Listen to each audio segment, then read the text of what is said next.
Our world is changing. The way we live our lives, the way we shop, and the ways that we can earn an income.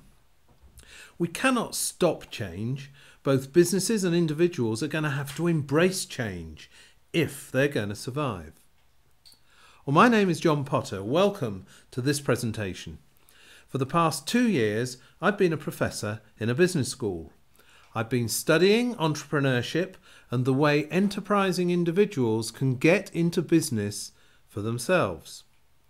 As part of my work, I've become associated with 2 government groups in Westminster. Firstly, in the House of Lords, looking at entrepreneurship. Secondly, based in the House of Commons, looking at how micro businesses can be encouraged. And by a micro business, we mean a small business that an individual can set up. I've studied business, business trends, and the workplace, and I'm now going to share my conclusions with both individuals and businesses as to how and why you can adapt and profit from these changes taking place in the world today. Well, let's look at the way individuals tend to live and create income for themselves and for their families. And many people who've been through our education system, school, college and maybe university, have expectations that they will get a good job, establish themselves in a good career with a job security. And in this modern world, this is something of a myth. There are no jobs for life. What has happened is that we've been trained and developed to be employees, helping others to achieve their goals by working for a paycheck. And what happens is that many people end up retiring after 40 years of work almost broke. In fact, it's been estimated that less than 5% of people are financially comfortable when they retire. Well, the challenge for the future is that many of the jobs that people hope to get just will not exist. Most people now change jobs or careers 10 times or more during their lifetime. And that's, of course, if they can get a job in the first place. And it's a sad fact that many graduates leaving university go straight on the dole along with the rest of the lost generation. Entrepreneurship and setting up a micro business is one of the best options for anyone looking to gain control of their life and income. Many people are deterred from going into business for themselves for a number of reasons. Firstly, they think it's too risky. Secondly, they think it takes a lot of money or an investment. Thirdly, they're just not sure what business they want to be in.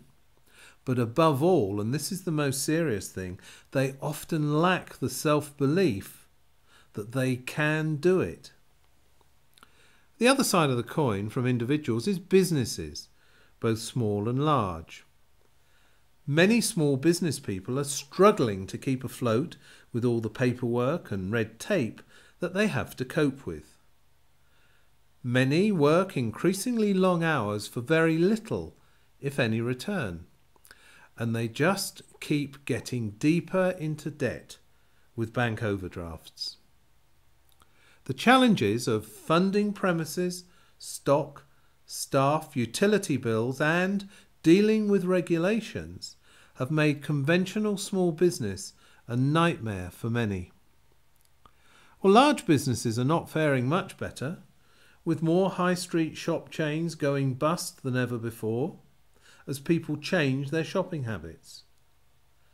The economy in general is causing so many large companies to shed thousands of jobs in an attempt to stay trading, and they have to borrow more money just to keep going. Now, this is not a rosy outlook for job security if you work for a large organisation, as you become just a number and a disposable resource. So what options are there for individuals and those small business entrepreneurs who want to create a stable, long-term income and have a greater degree of control over their own financial destiny? I've studied over the past few years over 200 business opportunities and had to dismiss around 190 of them. Not that they were necessarily bad businesses, but for the average individual they require significant large investments and sometimes specialist skills that most people simply do not have. I looked at what remained and then applied what I believe are the essential ingredients in a business to make it viable. Firstly, it should be financially stable. Secondly, preferably global. And thirdly, have a high consumable product or service. Fourthly, and most important, it should be something ethical that you can be proud of and something that benefits society.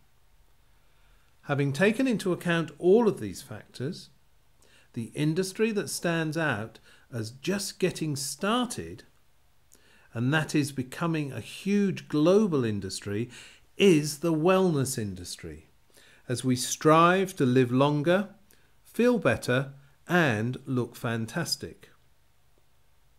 It's a sad fact that we often spend more money on average on the last 10 days of a person's life than we spend in keeping them in good health throughout the earlier part of their life.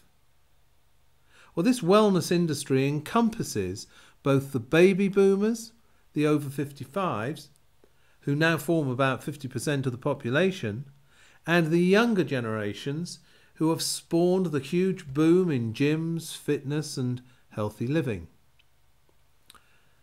Now, I'm often asked a question: which company is making the greatest contribution to the wellness industry? And I've come to the conclusion that company is Forever Living Products.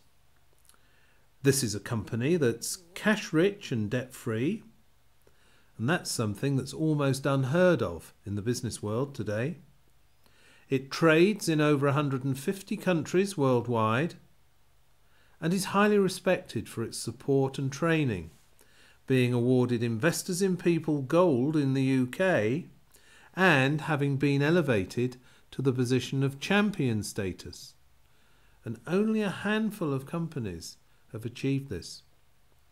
Forever Living has helped thousands of people around the world break free from the jobs they dislike, and it's encouraged people to work towards unlocking their full potential as people, giving them the opportunity to lead a more fulfilling lifestyle.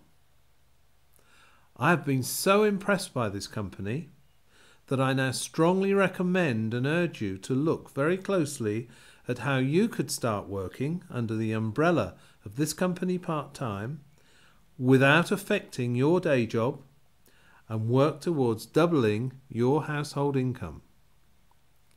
Well, there is a small investment, as with any micro-business, but it's less than you would pay to put up a sign outside a shop or an office. So why not take that first step today to find out more? You won't regret it. Thanks for listening. My name is John Potter.